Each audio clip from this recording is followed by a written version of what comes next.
We are going to try something new because I got so many questions on my Instagram. You can find my Instagram here to ask me any kind of questions. I will ask for that in my story.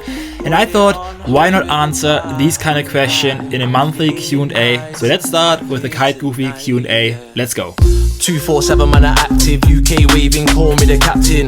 Good energies I'm attracting. New Evo Dabs Soon asked by Francesco Brasileira. I don't know if I pronounced that correct, but very interesting question. So if we look at the last Evo Dabs, which was basically designed by Ralph, who's now having his own company, Brainchild Production, this kite has not been updated, but it also has been one of the most important kites in the duotone lineup. But I would also like to use this opportunity to say, if you're thinking about buying a D-Lab kite now, maybe go for some line settings beforehand, get some custom-made lines with a linesmith, for example, to get your own duck-run kite a bit more spicy, a bit more sporty, and then think later about a D-Lab kite, because you don't need a D-Lab kite. And I think that's also why duotone is not focusing on the D-Lab Evo, because you can use the Concept Blue, which is, I think, duck-run or maybe SLS, but that will cover 99% of all the users in kitesurfing. So I don't think there will be a D-Lab Evo soon, but probably, as I know myself, when I bring out this video, there will be a new D-Lab Evo announced. How long did it take me to kite loop? Asked by Ali bin Youssef. Again, I mispronounced the name, I guess. For me, I started kite looping when I was 13 with old sea kites, and I got a crazy wipeout. Like insane, you can't even imagine. And I was super scared afterwards. You shut up! I'm so fucking scared right now, you shut up!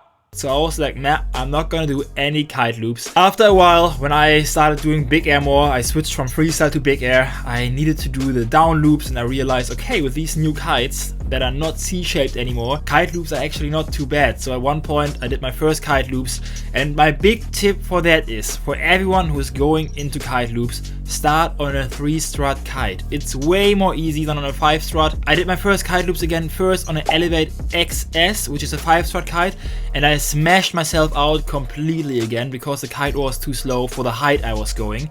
So if you're going, go for a 3-strut, start with small jumps. I think with a 3-strut, oftentimes 5 meters are enough, or even 4, and then you can work up your way up to 13, 14, 15, 16, or maybe as Lorenzo, 32.3 meters. By the way, more than 90% of people watching my videos have not subscribed to KiteGoofy, so if you haven't, do it now. And let's continue with the next question. What riders are you the most excited to see at full power Tarifa?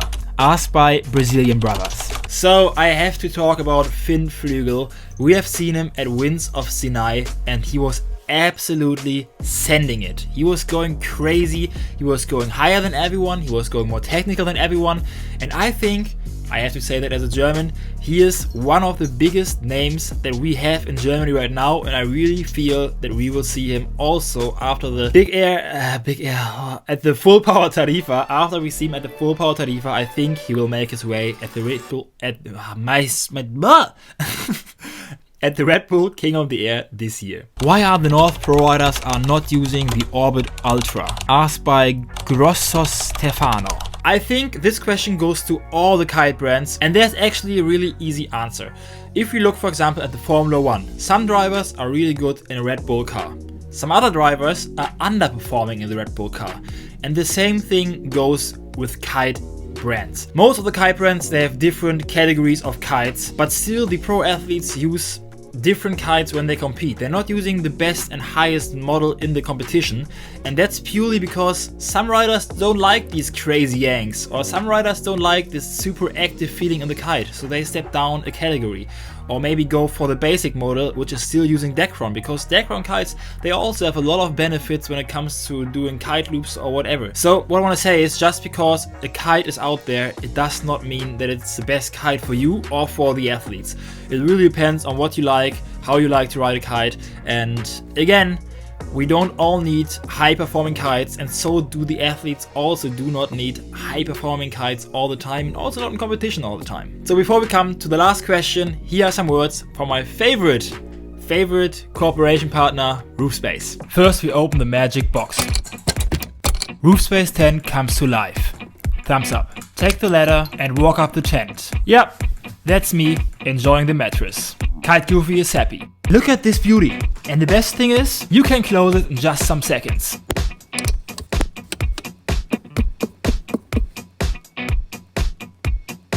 So check out the link in my description to find everything about roof space. And let's get to the last question, and that is, what's your favorite kite brand? Kite by Beziel_Kite. And that's a very good question for you. So let me know in the comments, what is your favorite kite brand? And then I would say, I see you in the next video. Ciao.